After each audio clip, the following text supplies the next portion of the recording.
How was the effect of meditation today?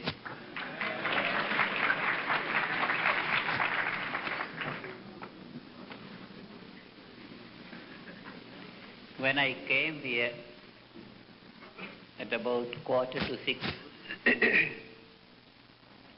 the whole valley was sinking into deep silence.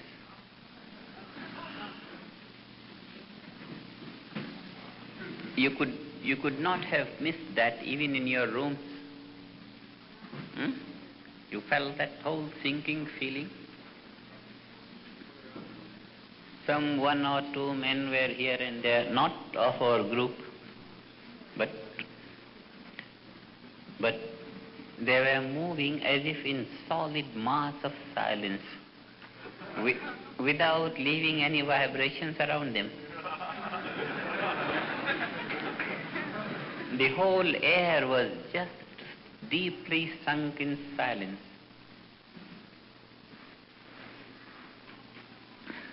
Any man entering the valley would not miss it. Very deep and solid, harmonious silence.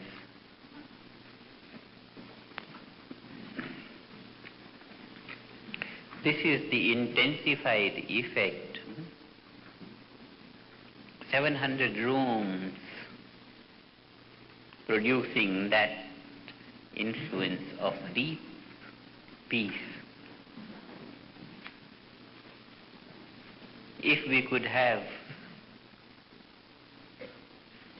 some such groups in different parts of the world, in no time the basis of permanent peace could be laid out. Just this. The whole effect is so physical. The whole effect is so physical.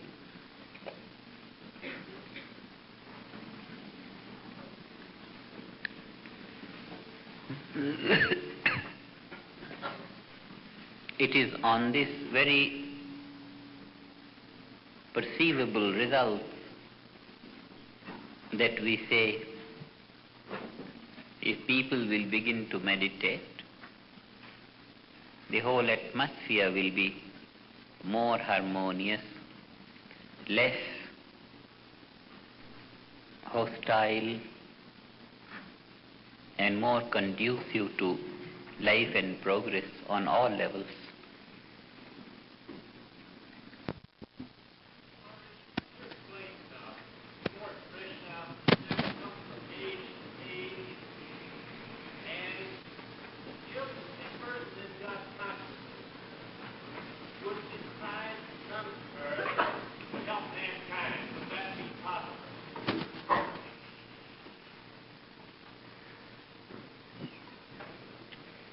People in God consciousness,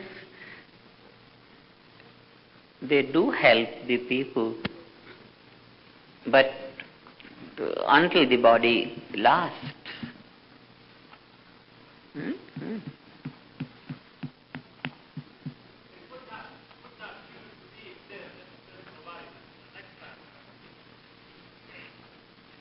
They won't take a chance. If they want to continue, they will continue, but wouldn't like to go and come. Going is disallowed.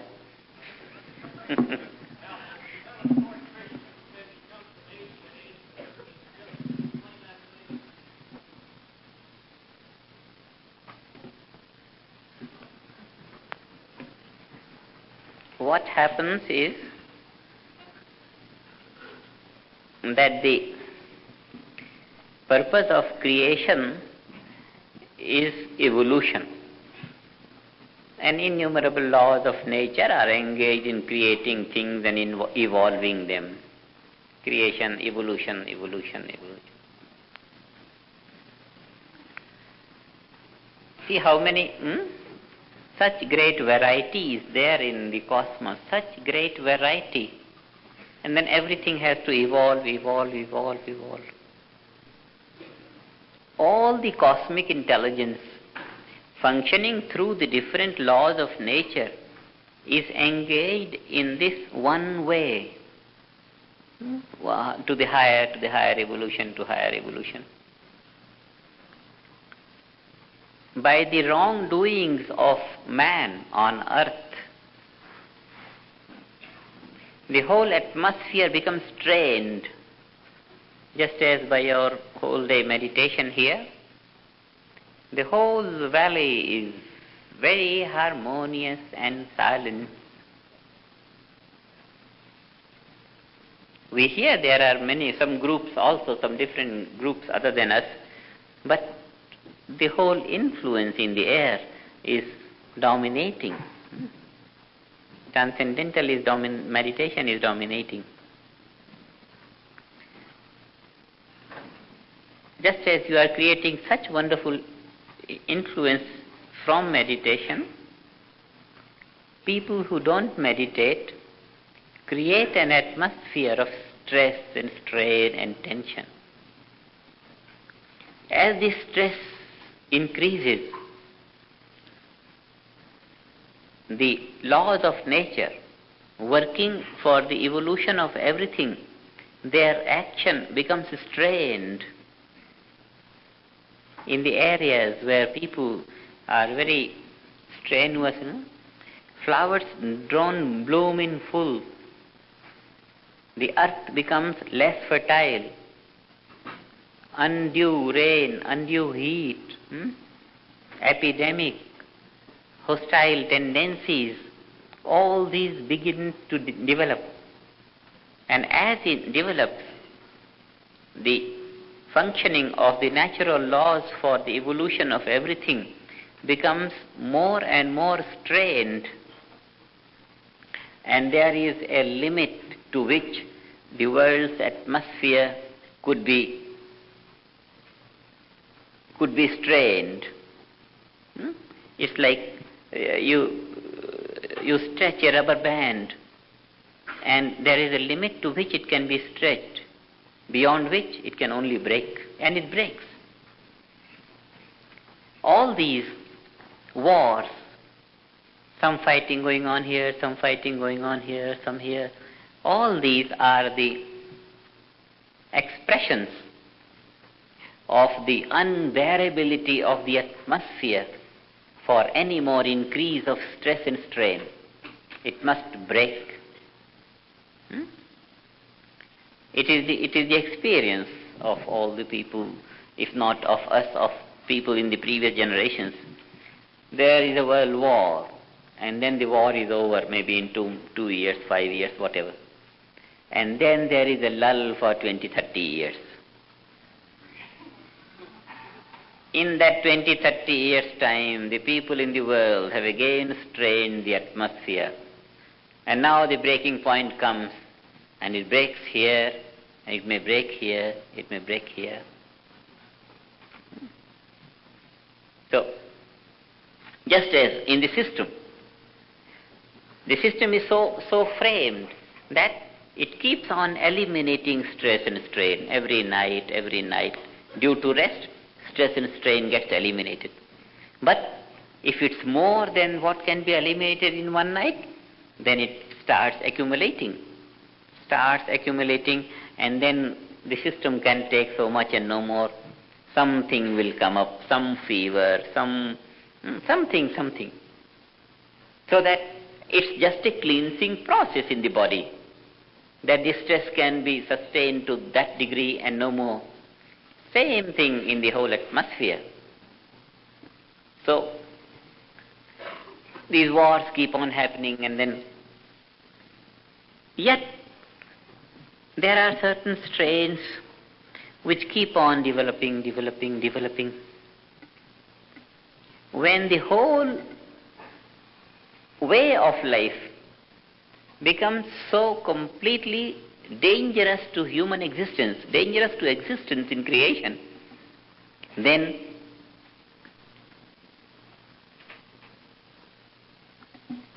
in Gita it is said, dharma is in danger.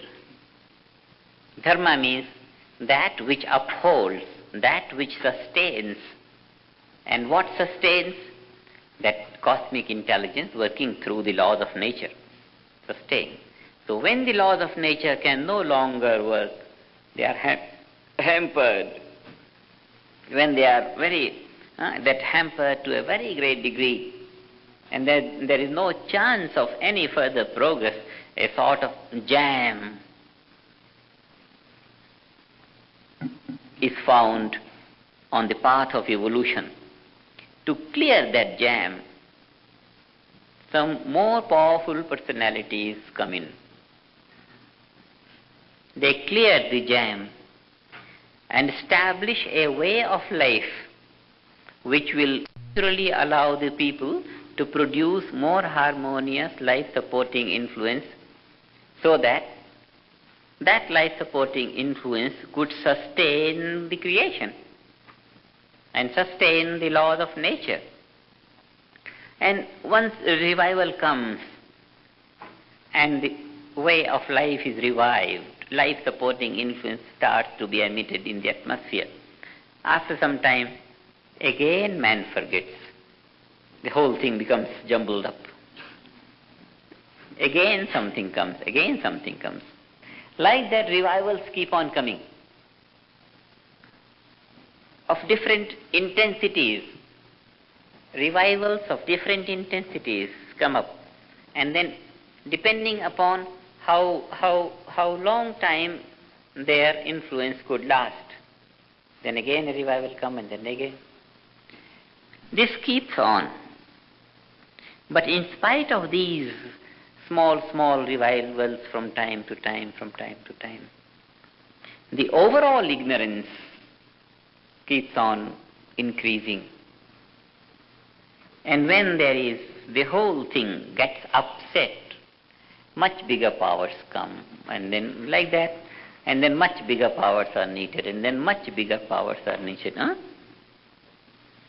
And gods are needed to take care of the whole situation. But they are not needed often.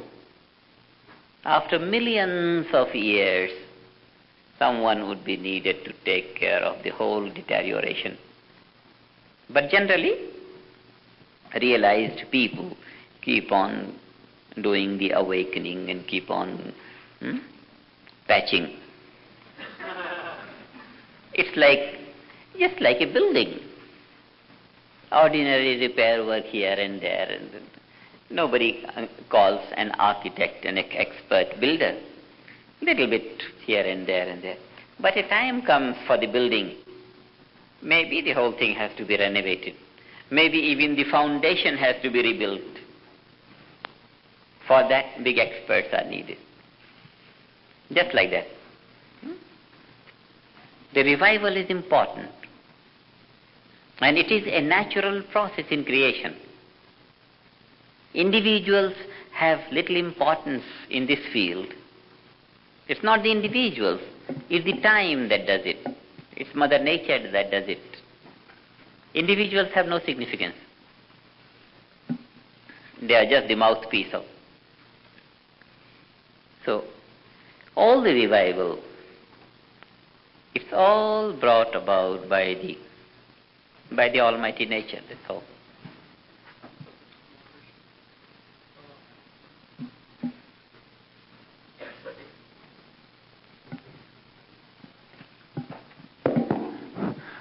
How does this all fit into the Indian concept of Kali Yuga, where this ignorance will increase until inevitable destruction overcomes the this entire system of evolution or creation?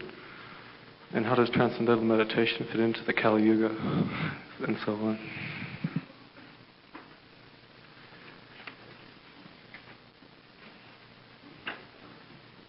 The story of Kali Yuga, how many have heard the name of Kali Yuga?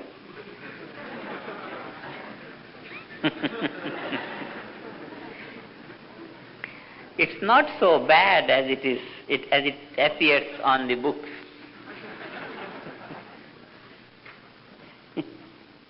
See, there is always an ascending time of life, and a general descending time, and then an ascending time, and then descending time. Kali Yuga is a time which is a time for descent, overall descent. More and more suffering and more ignorance and then like that. But if it's one-way descent, then it will descend quickly. And then the life of Kali Yuga will be compressed to nothing. But it has a very long life. How much? 432? 432,000 years. That much is the span of Kali Yuga. And it's only 5,000 have gone. It's a big long time. So it's not the life is going to descend, no.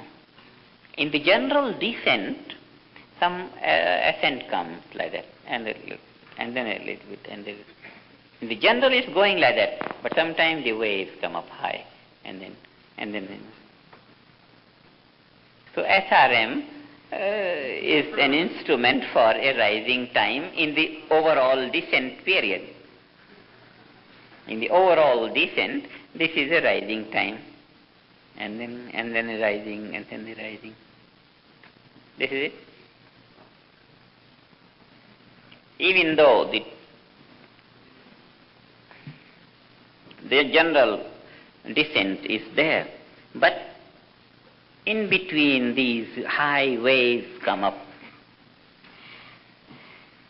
and if our efforts could really bring this message to every home in the world, then we have done it. For thousands of years we have done it. Because history of human race does not record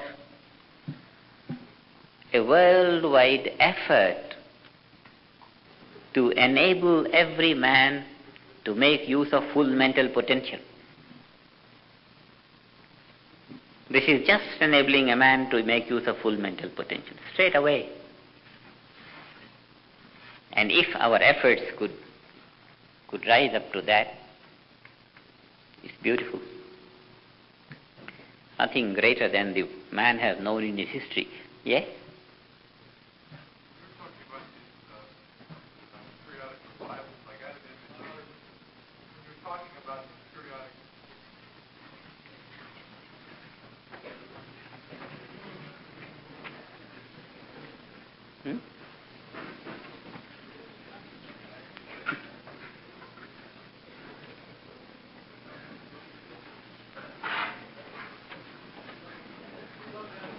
All right. Yes, go ahead, doesn't matter. We could go ahead and take a break, come on.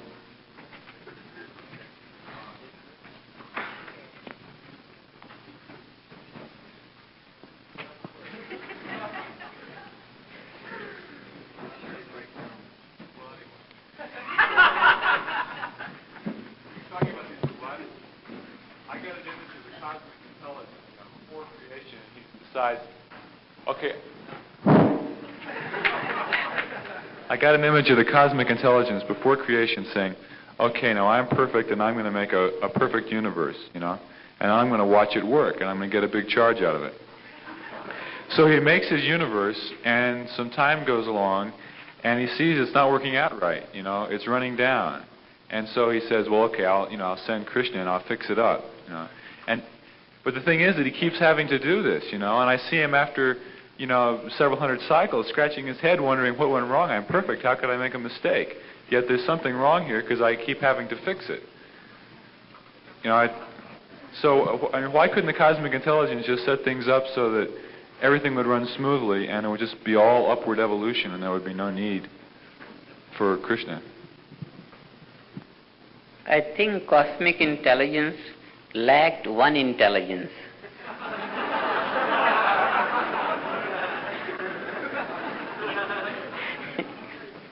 It should not have made a creation.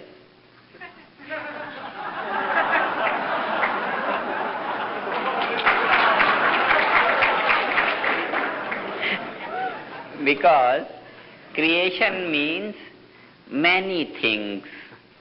Many things means some less and some more and some more and some most. To create variety,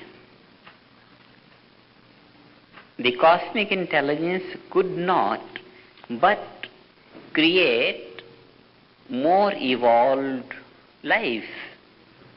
And when it created more evolved life, more evolved means ability of greater knowledge, ability of greater power, ability of greater freedom. This one thing is worrying you. Freedom. In the process of manifestation of life, some is very low, some is high, some is not free at all, completely bound, and a level of creation is there which is free to act. Now, cosmic intelligence has filled absolute bliss and made it omnipresent in and out of everything. But because it had to create for the sake of cosmic creation, it had to create strata of life where life could be absolutely free. I can do what I like. Really, I can do what I like. That thing, even though bliss is omnipresent in and out, but because I am free, I may choose to live that bliss all the time, or I may choose not to live it.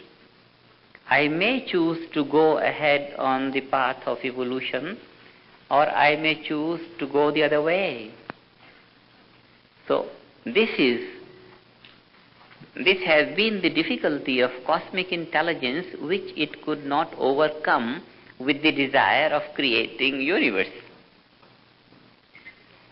And cosmic intelligence could only work with a desire of creating big, huge variety, entire cosmos. The man's species, he had to create. He could have created differently, but he must have given to that nervous system freedom of action. It was inevitable, because the least life and better life and better life and better life, like that. Relativity has to have grades.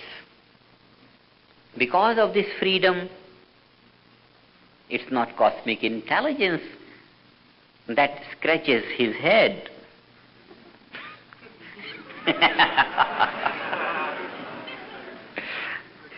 It's the man who had to find his way out. And then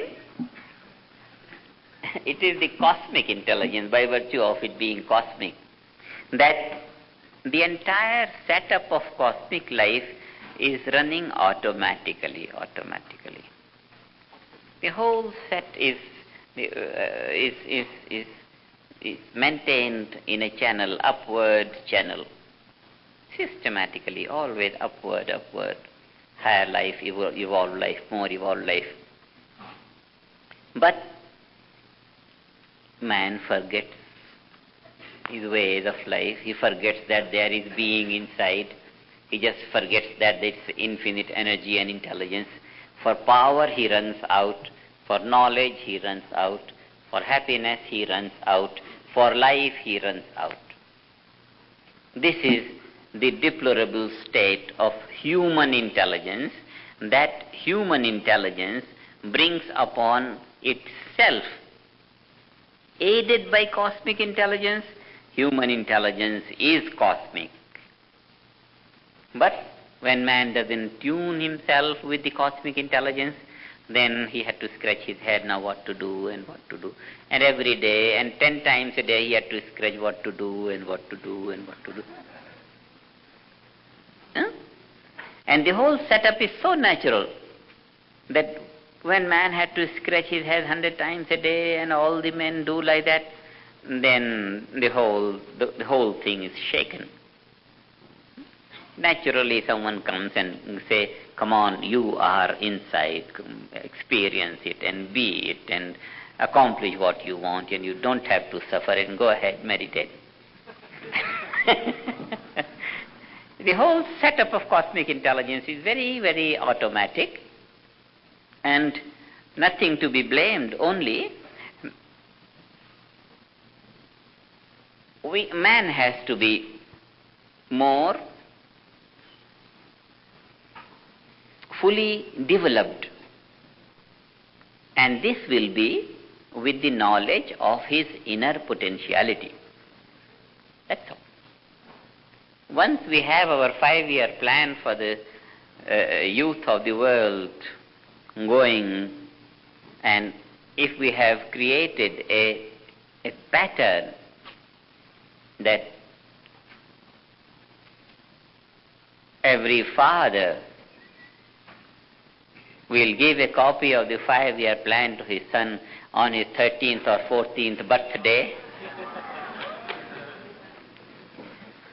if this could be in some way, if the children could start meditating and communicating to that cosmic intelligence within, to that being at the age of 13, 14, 15, something like that, we'll have all the people working in tune with cosmic intelligence, and then Krishna would not be needed and nobody would be needed. The whole thing will go on automatically in every home.